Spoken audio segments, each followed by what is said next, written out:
correspondent for Business Insider. Good to see you and welcome to the show.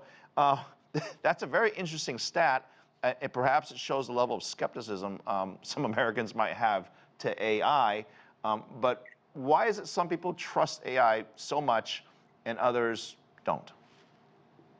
Well, it could have something to do with media headlines and how also we've been covering it as well. There's a lot of fear around AI. There's a lot of awe around it, and there's a lot of experiments that we're doing with it, the way that we communicate with it and the way that it's responding. So it's taking up our imagination, but I think AI has a lot of really positive implications. And look at it this way, Phil. If you're not adopting AI right now or looking into AI for your business or company, it's like a company in the 2000s or late 90s that was ignoring the internet. So we kind of don't have a choice at this point.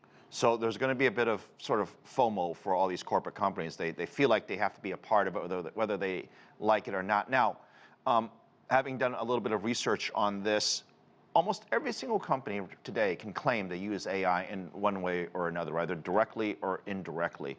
But that said, the investing in AI, since you brought up the internet, had you invested in the internet in the 90s, we know that 90% of the companies all failed. Not all companies find a way to monetize this big trend.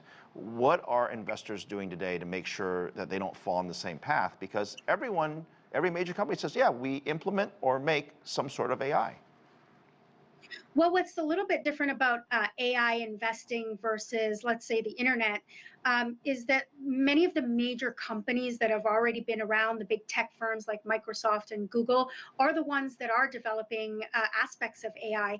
And when it comes to things like hardware development, you have NVIDIA that's leading that. You have semiconductor companies out of Taiwan as well that are developing chips for AI. So it's not so much like a completely new sector where companies are starting up from zero. Many of the big tech giants are the ones that are developing this technology. So it's a little bit different in that sense, but in the sense of the impact it's going to have on the economy and industry, there will not be one stone left unturned and not impacted by AI. I mean, think of this, Phil. If you're Google, Google is going to have to compete with something like ChatGPT search engine. So of course, Google is going to have an incentive to develop AI for its own search engine. The same with Microsoft and its Office Suite products. It wants to provide plugins for users to be able to use AI in its Office Suite programs.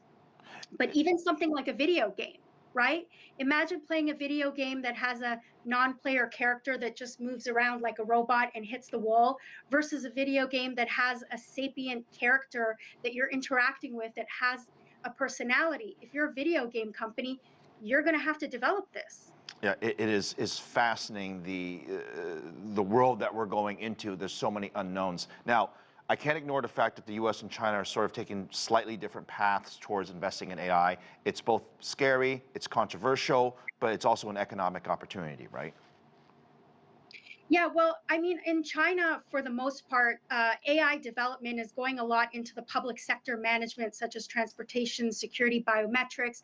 In the US and Europe, it's more in the private sector, business applications, and research in like science and technology.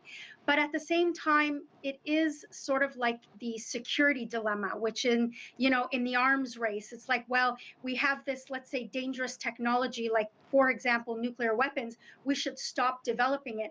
But there's no guarantee that other countries are going to stop developing it. So this isn't a domestic sort of issue where you can just sign a letter and ask the US to pause development at it, because this is a global development.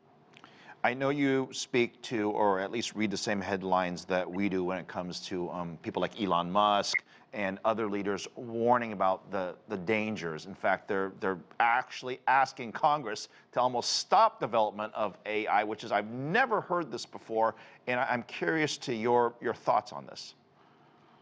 Well, it's an age-old problem where technology is always very rapidly forward-moving and policy lags behind because policymakers have to catch up.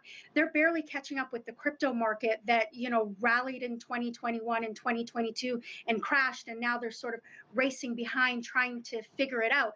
The fear is that something similar happens in AI, where the technology races ahead of us, develops fast, and then somehow crashes. Except the implications of AI are far more dangerous than something like blockchain technology or crypto. So this is going to be something where the private sector really has to come to Washington and help policymakers understand this. The issue that a lot of academics are having right now is these big tech firms, they're developing this technology and algorithm behind closed doors. And it's understandable they want to protect their property and what they're developing. But at the same time, this has implications for society. So we have to be all talking about this right now. Laila, I appreciate you on helping us better understand this sort of new frontier that many of us, including myself, are a little nervous. Thank you very much. Thank you, Phil.